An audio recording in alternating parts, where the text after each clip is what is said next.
So I still drive a 15-year-old Toyota Prius, guys, and this is totally out of norm. Back in the day, guys, I was always that person who traded in my vehicle every 4 or 5 years. And it wasn't because I was trying to keep up with the Joneses, or maybe I was. I don't know. Either way, I always found myself trading in vehicles. Well, today I have a different mentality. I am very frugal, and I'm going to share with you guys why I've decided to become frugal. So if this is your first time here, guys, my name is Susan Velez, and on this channel, we talk about making money, saving money, investing money, and just becoming smarter with our finances so that we can catch up for retirement, especially if you are late to saving for retirement like me. So, guys, I have a new whole mentality on money. I used to be a consumer. I used to buy all types of material stuff. But in the past 6 years, I went from consumerism to frugality. Some might even call me cheap, but I'm actually not cheap. I am just very frugal and more conscious of where I spend my money. And I want to share with you guys why I've decided to become frugal versus being a spender. So I've been on both sides of the curve. I've been a spender, and now I am frugal. And I can tell you one thing. The main reason I love being frugal is because I now live a stress-free life. So we don't have any car payments. We do have a rent payment, but we don't have a lot of bills. We just have our various bills, and then we do have a couple of streaming services that we pay for, but our bills are very lean compared to how they used to be in the past. In the past, I was paying down credit card debt. I had store cards. I had expensive car payment. We also had more house than we probably could afford at that time, but we managed to make ends meet because we were living paycheck to paycheck, and we thought that just having all these things made us look rich.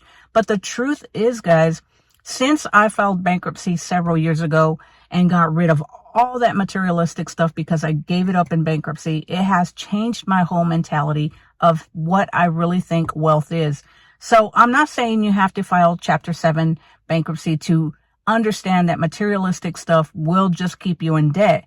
But I am saying that you have to think differently about what materialistic stuff does. So if you're the type of person who loves driving around in a new car, we all like driving a new car. When I get in my friends' vehicles, it's nice to see the type of technology that they have versus our 15-year-old vehicle. But it is also nice when I get out of their vehicle and I don't have to worry about a car payment, because I've had a car payment my whole life. And I can tell you, just by having a car payment, guys, that liability robs you of your opportunity to create wealth.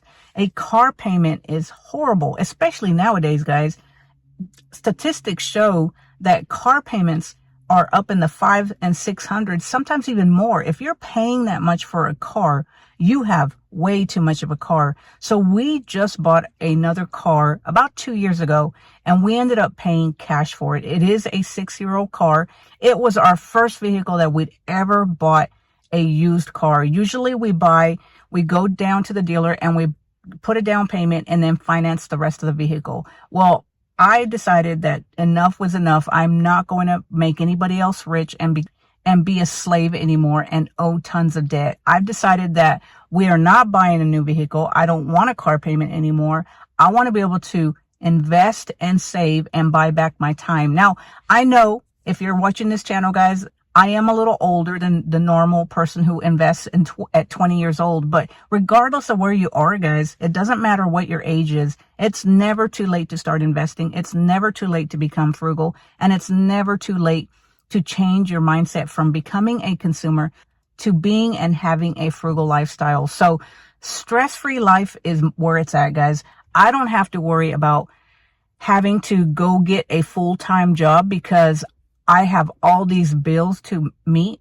I don't have to worry about that. We live below our means. So that means that if anything happens and I lose my income, which I have shown you guys that I have lost over $45,000 in a year on this video, guys, my business income just dropped $45,000. And while it hurts to lose $45,000 in a year in my online business, it's nice to know that even though I've lost $45,000, that doesn't affect us financially. Sure, it would be nice to have that $45,000 back because it would mean that I would have more money to put in my savings and investments. But it's nice to know that I don't have to worry about going out and getting 2 or 3 jobs just to make ends meet, because that $45,000 that we lost, it didn't pay any bills. It was money that we used to invest. Now, that said, because I lost $45,000 that I used to put into my investments, I am working hard to try to earn more money so that I can increase my savings and investments. But I still have the option of being able to work the hours that I want to work because I don't owe anybody a lot of money. So if you are living a stress-free life, guys, try to think about frugality. I know a lot of people hate the word frugal. They think of it like the F word. They hate the word frugal because it makes them seem like they can't buy anything. But just because you live a frugal life, guys, you can still spend money.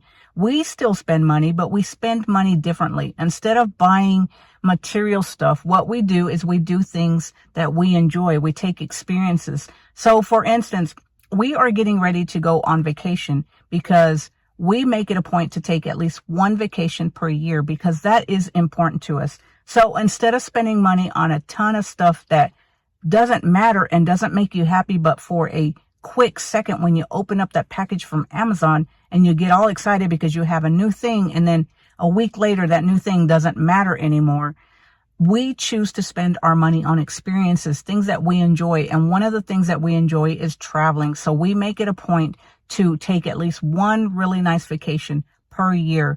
Last year, we were fortunate enough to take 2 vacations, and that was great. So we haven't decided if this year we're going to do 1 vacation or 2 vacations, but with the high cost of everything, with groceries, inflation, and everything so high this year, we are at least looking at 1 vacation because we know that it's going to be more expensive this year than it was last year. Another thing that we really like spending our money on is eating out. So while we're on vacation, we make it a point to eat out at restaurants that we wouldn't find here in our local area. So we make it a point to enjoy our experiences and enjoy the cuisine and a couple of beers here and there. But guys, that's really about it. We don't spend the way we used to. We understand needs versus wants, and we choose to save our money to enjoy vacations and eating out and just enjoying experiences more than material stuff. Plus, also, guys, I said that when you buy material stuff, like I said, it doesn't matter. You might get excited when you first open it up or you see it on your porch and Amazon delivered it. It's nice to get something. It feels like Christmas, but within a week, that means nothing. But when you take vacations and you take pictures on vacation and you spend time with loved ones and friends, those are experiences that stay with you throughout your life. Those are things that you remember. It's been several years ago that we've taken a vacation to South Africa, but we still, when we sit around the bonfire, we still tell stories about our South Africa trip because that's how experiences work. They stay with you and you enjoy them a lot more than the material stuff. So while I've chosen a frugal lifestyle because I want to be able to save and invest and buy my time back and buy my financial freedom and my financial independence back, I think it's important to really decide whether the frugal lifestyle is for you. So if it is, guys, I'm not saying you have to live like a homeless person. I'm not saying you have to be a monk. As I've already said, we still do stuff. We take vacations. We enjoy stuff like eating out. We just have chosen to make the conscious decision of understanding needs versus wants. So if you want something, I'm not saying you can't have it. I'm just saying you have to save for it and budget for it. See, we still buy stuff. I still buy shoes. I still buy stuff, but I make sure that I save for it in a sinking fund. And then when I have the money for it, then I'll go buy it. And I always make sure to use my credit card so that I'll get points for buying that thing and then pay it off with the money that I have in my savings account. If I don't have the money in the savings account, it doesn't get charged on my credit card. So guys, that's really the reason that I've decided to live a frugal lifestyle. And what frugal means to me, it just means being smarter with my money, understanding where I'm willing to spend my money and not spend so much money, even though I have to still buy stuff. my goal and my reason for becoming frugal is to eventually buy my time back. I know that if I don't owe a ton of debt and I don't have a ton of bills, I don't have to work 10, 12 hours a day just to make my ends meet. Instead, I can choose to work part-time at Home Depot and work on my business and still make ends meet and still have enough money for savings and investing, which is where my heart is, to save and invest as much as I can so that eventually when we decide to retire, we know that we will be able to retire with dignity. So anyway, guys, let me know down in the comments below, are you a frugal person and are you living a frugal lifestyle? And if so, what are the reasons that you've chosen to be frugal? Let me know down in the comments below. And if you enjoyed this video, guys, make sure you give it a thumbs up. Click on that subscribe button so that you can be notified whenever I put out a new video. And until next time, guys, I will talk to you later. Have a great day. Bye.